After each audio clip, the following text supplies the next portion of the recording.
4 avril, 2 Samuel chapitre 19, chapitre 20, chapitre 21. On vint dire à Joab, « Voici le roi pleure et se lamente à cause d'Absalom. » Et la victoire ce jour-là fut changée en deuil pour tout le peuple, car en ce jour le peuple entendait dire, « Le roi est affligé à cause de son fils. » Ce même jour, le peuple rentra dans la ville à la dérobée, comme l'auraient fait des gens honteux d'avoir pris la fuite dans le combat. Le roi s'était couvert le visage et il criait à haute voix, « Mon fils Absalom, Absalom, mon fils, mon fils. » Joab entra dans la chambre où était le roi et dit, « Tu couvres aujourd'hui de confusion la face de tous tes serviteurs qui ont aujourd'hui sauvé ta vie, celle de tes fils et de tes filles, celle de tes femmes et de tes concubines. Tu aimes ceux qui te haïssent et tu es ceux qui t'aiment, car tu montres aujourd'hui qu'il n'y a pour toi ni chef ni serviteur.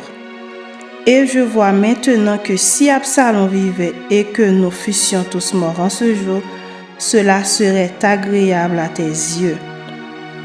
Lève-toi donc, sors et parle au cœur de tes serviteurs, car je jure par l'Éternel que si tu ne sors pas, il ne restera pas un homme avec toi cette nuit. Et ce sera pour toi pire que tous les malheurs qui te sont arrivés depuis ta jeunesse jusqu'à présent. » Alors le roi se leva et il s'assit à la porte.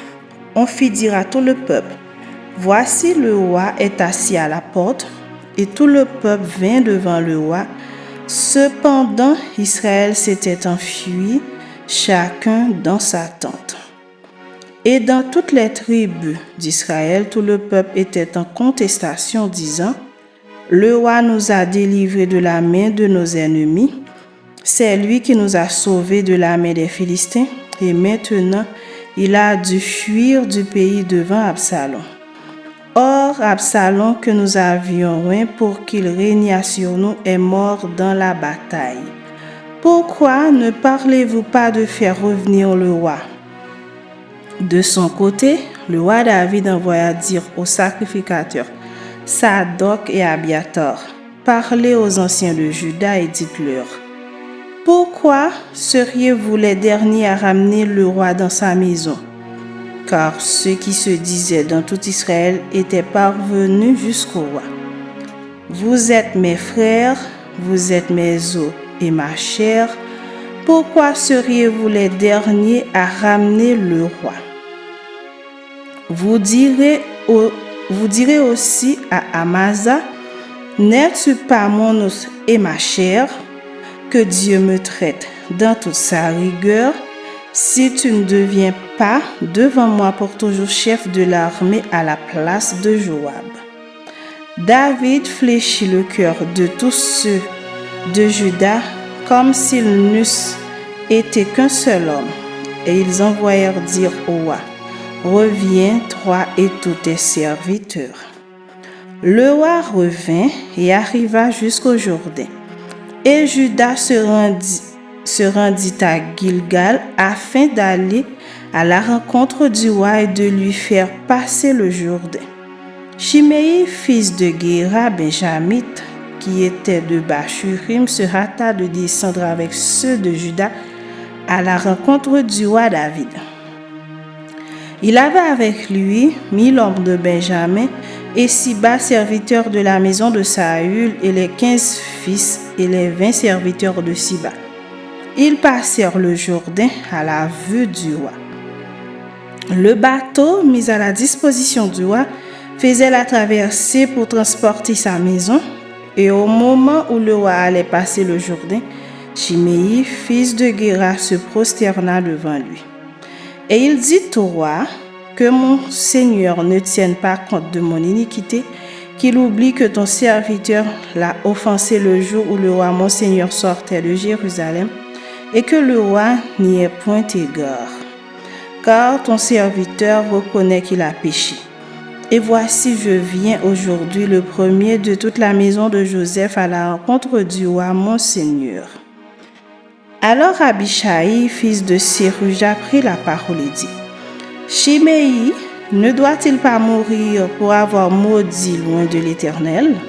Mais David dit, Qu'ai-je à faire avec vous, fils de Séruja, et pourquoi vous montrez-vous aujourd'hui mes adversaires? Aujourd'hui, ferait-on mourir un homme en Israël? Ne sais-je donc pas que je règne aujourd'hui sur Israël? Et le roi dit à Shimei, Tu ne mourras point. Et le roi le lui jura. Méphibosheth, fils de Saül, descendit aussi à la rencontre du roi. Il n'avait point soigné ses pieds, ni fait sa barbe, ni lavé ses vêtements, depuis le jour où le roi s'en était allé jusqu'à celui où il revenait en paix. Lorsqu'il se rendit au-devant du roi à Jérusalem, le roi lui dit, « Pourquoi n'es-tu pas venu avec moi, Méphibosheth ?» Et il répondit, « Ô roi mon Seigneur, mon serviteur m'a trompé, car ton serviteur, qui est boiteux, avait dit, « Je ferai seller mon âne, je le monterai et j'irai avec le roi. » Et il a calomnié ton serviteur auprès de mon Seigneur le roi. Mais mon Seigneur le roi est comme un ange de Dieu. Fais ce qui te semblera bon. Car tous ceux de la maison de mon père n'ont été que des gens dignes de mort devant le roi mon Seigneur. Et cependant tu as mis ton serviteur au nombre de ceux qui mangent à ta table. Quel droit puis-je encore avoir et qu'ai-je à demander au roi? Le roi lui dit, à quoi bon toutes tes paroles? Je l'ai déclaré, toi et Siba, vous partagerez les terres. Et Méphibosheth dit au roi, qu'il prenne même le tour, puisque le roi mon Seigneur rentre en paix dans sa maison. Barzillai, le Galadite, descendit de Roguélim et passa le Jourdain avec le roi pour l'accompagner jusqu'au-delà du Jourdain. Barzillai était très vieux, âgé de 80 ans.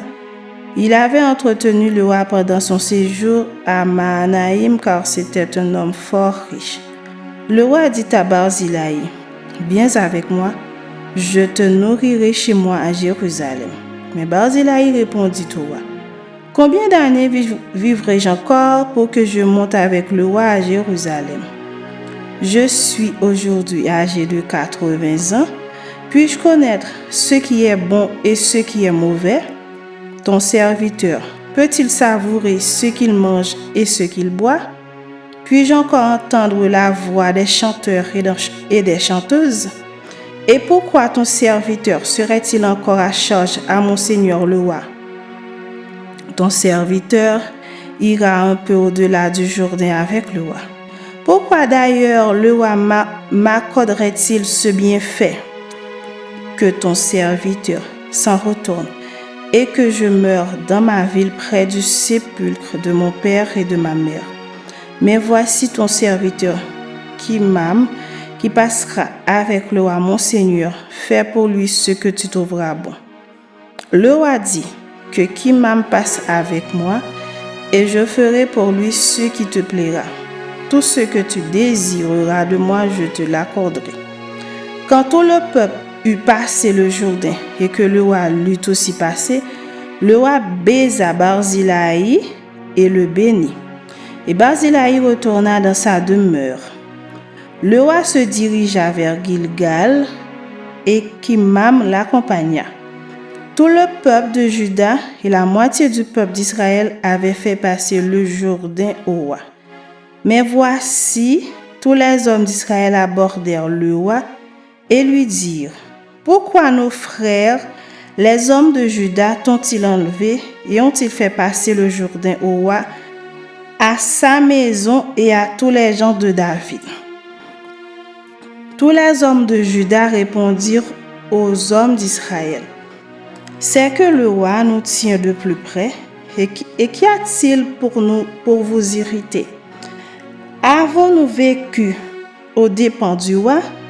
Nous a-t-il fait des présents? » Et les hommes d'Israël répondirent aux hommes de Juda, « Le roi nous appartient 10 fois autant, et David même plus qu'à vous. Pourquoi nous avez-vous méprisés? N'avons-nous pas été les premiers à proposer de faire revenir notre roi? Et les hommes de Juda parlèrent avec plus de violence que les hommes d'Israël. Chapitre 20. Il se trouvait là un méchant homme nommé Sheba, fils de Bichri Benjamite. Il sonna de la trompette et dit: point de part pour nous avec David, point d'héritage pour nous avec le fils d'Isaïe, chacun à sa tente Israël. Et tous les hommes d'Israël s'éloignèrent de David et suivirent Sheba, fils de Bichri. Mais les hommes de Juda restèrent fidèles à leur roi et l'accompagnèrent depuis le Jourdain jusqu'à Jérusalem. David rentra dans sa maison à Jérusalem. Le roi prit les 10 concubines qu'il avait laissées pour garder la maison et il les mit dans un lieu où elles étaient séquestrées. Il pourvut à leur entretien, mais il n'alla point vers elles. Et elles furent enfermées jusqu'au jour de leur mort, vivant dans un état de veuvage. Le roi dit à Amasa: convoque-moi d'ici à 3 jours les hommes de Juda, et toi sois ici présent. Amasa partit pour convoquer Juda, mais il tarda au-delà du temps que le roi avait fixé.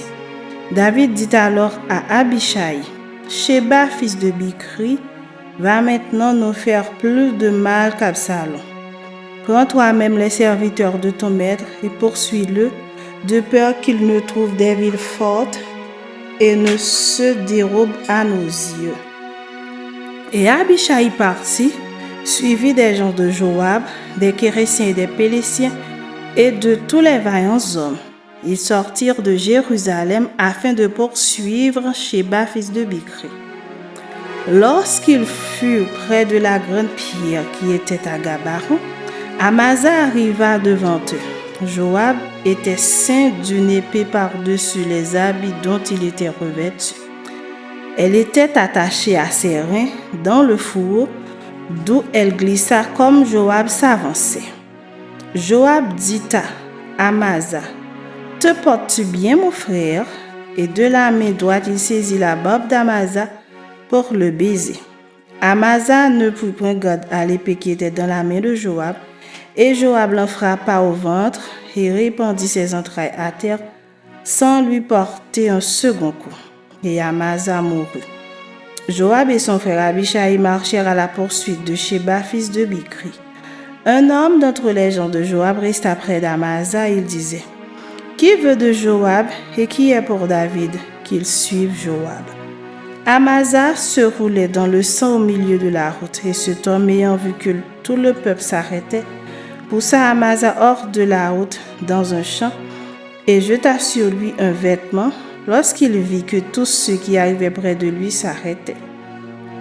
Quand il fut ôté de la route, chacun suivit Joab afin de poursuivre Sheba, fils de Bichri. Joab traversa toutes les tribus d'Israël dans la direction d'Abel-Beth-Maaka, et tous les hommes d'élite se rassemblèrent et le suivirent. Ils vinrent assiéger Sheba dans Abel-Beth-Maaka, et ils élevèrent contre la ville une terrasse qui atteignait le rempart. Tout le peuple qui était avec Joab sapait la muraille pour la faire tomber. Alors une femme habile se mit à crier de la ville: écoutez, écoutez, dites, je vous prie, à Joab. Approche jusqu'ici, je veux te parler. Il s'approcha d'elle et la femme dit: es-tu Joab? Il répondit: je le suis. Et elle lui dit: écoute les paroles de ta servante. Il répondit: j'écoute. Et elle dit: autrefois, on avait coutume de dire que l'on consulte Abel, et tout se terminait ainsi. Je suis une des villes paisibles et fidèles en Israël, et tu cherches à faire périr une ville qui est une mère en Israël. Pourquoi détruirais-tu l'héritage de l'Éternel? Joab répondit: loin, loin de moi la pensée de détruire et de ruiner. La chose n'est pas ainsi. Mais un homme de la montagne d'Éphraïm nommé Sheba, fils de Bichri, a levé la main contre le roi David. Livrez-le lui seul, et je m'éloignerai de la ville. La femme dit à Joab: Voici sa tête te sera jetée par la muraille. Et la femme alla vers tout le peuple avec sa sagesse, et ils coupèrent la tête à Sheba, fils de Bichri, et la jetèrent à Joab. Joab sonna de la trompette. On se dispersa loin de la ville, et chacun s'en alla dans sa tente. Et Joab retourna à Jérusalem vers le roi. Joab commandait toute l'armée d'Israël. Benaja, fils de Jéhojada, était à la tête des Kéréciens et des Péléciens. Adoram était préposé aux impôts. Josaphat, fils d'Achilud, était archiviste. Sheja était secrétaire. Sadok et Abiatar étaient sacrificateurs. Et Ira de Jaïr était ministre d'État de David. Chapitre 21. Du temps de David, il y eut une famine qui dura 3 ans. David chercha la face de l'Éternel et l'Éternel dit, « C'est à cause de Saül et de sa maison sanguinaire, c'est parce qu'il a fait périr les Gabaronites. » Le roi appela les Gabaronites pour leur parler. Les Gabaronites n'étaient point d'entre les enfants d'Israël, mais c'était un reste des Amoréens. Les enfants d'Israël s'étaient liés envers eux par un serment, et néanmoins Saül avait voulu les frapper dans son zèle pour les enfants d'Israël et de Juda. David dit aux Gabaronites, « Que puis-je faire pour vous, et avec quoi ferai-je expiation afin que vous bénissiez l'héritage de l'Éternel ?» Les Gabaronites lui répondirent, « Ce n'est pas pour nous une question d'argent et d'or avec Saül et avec sa maison, et ce n'est pas à nous qu'il appartient de faire mourir personne en Israël. » Et le roi dit, « Que voulez-vous donc que je fasse pour vous ?» Ils répondirent au roi, « Puisque cet homme nous a consumés et qu'il avait le projet de nous détruire pour nous faire disparaître de tout le territoire d'Israël, qu'on nous livre 7 hommes d'entre ses fils, et nous les prendrons devant l'Éternel à Gibéa de Saül, l'élu de l'Éternel. » Et le roi dit, « Je les livrerai. » Le roi épargna Méphibosheth, fils de Jonathan, fils de Saül, à cause du serment qu'avaient fait entre eux devant l'Éternel David et Jonathan, fils de Saül. Mais le roi prit les 2 fils que Ritzpa, fille d'Aja, avait enfantés à Saül, Harmonie et Méphibosheth, et les 5 fils que Mérab, fille de Saül, avait enfantés à Adriel de Méola, fils de Barzillai. Et il les livra entre les mains des Gabaronites qui les pendirent sur la montagne devant l'Éternel. Tous les 7 périrent ensemble. Il fut mis à mort dans les premiers jours de la moisson, au commencement de la moisson des orges. Ritzpa, fille d'Aja, prit un sac et l'étendit sous elle contre le rocher, depuis le commencement de la moisson jusqu'à ce que la pluie du ciel tombât sur eux. Et elle empêcha les oiseaux du ciel de s'approcher d'eux pendant le jour et les bêtes des champs pendant la nuit. On informa David de ce qu'avait fait Ritzpa, fille d'Aja, concubine de Saül. Et David alla prendre les os de Saül et les os de Jonathan, son fils, chez les habitants de Jabès en Galade, qui les avaient enlevés de la place de Beth-Shan, où les Philistins les avaient suspendus lorsqu'ils battirent Saül à Gilboa. Il emporta de là les os de Saül et les os de Jonathan, son fils. Et l'on recueillit aussi les os de ceux qui avaient été pendus. On enterra les os de Saül et de Jonathan, son fils, au pays de Benjamin, à Séla, dans le sépulcre de Kis, père de Saül. Et l'on fit tout ce que le roi avait ordonné. Après cela, Dieu fut apaisé envers le pays. Les Philistins firent encore la guerre à Israël. David descendit avec ses serviteurs et ils combattirent les Philistins. David était fatigué. Et Jishbi-Benob, l'un des enfants de Rapha, eut la pensée de tuer David. Il avait une lance du poids de 300 cycles d'airain et il était ceint d'une épée neuve. Abishai, fils de Séruja, vint au secours de David, frappa le Philistin et le tua. Alors les gens de David jurèrent en lui disant, « Tu ne sortiras plus avec nous pour combattre, et tu n'éteindras pas la lampe d'Israël. » Il y eut encore après cela une bataille à Gob avec les Philistins. Alors Sibécaï, le Hushatite, tua Saph, qui était un des enfants de Rapha. Il y eut encore une bataille à Gob avec les Philistins. Et Elkanan, fils de Jaré-Oregim, de Bethléem, tua Goliath de Gath, qui avait une lance dont le poids était comme une souple de tisserand. Il y eut encore une bataille à Gath. Il s'y trouva un homme de haute taille qui avait 6 doigts à chaque main et à chaque pied, 24 en tout, et qui était aussi issu de Rapha. Il jeta un défi à Israël et Jonathan, fils de Chiméa, frère de David, le tua. Ces 4 hommes étaient des enfants de Rapha à Gath.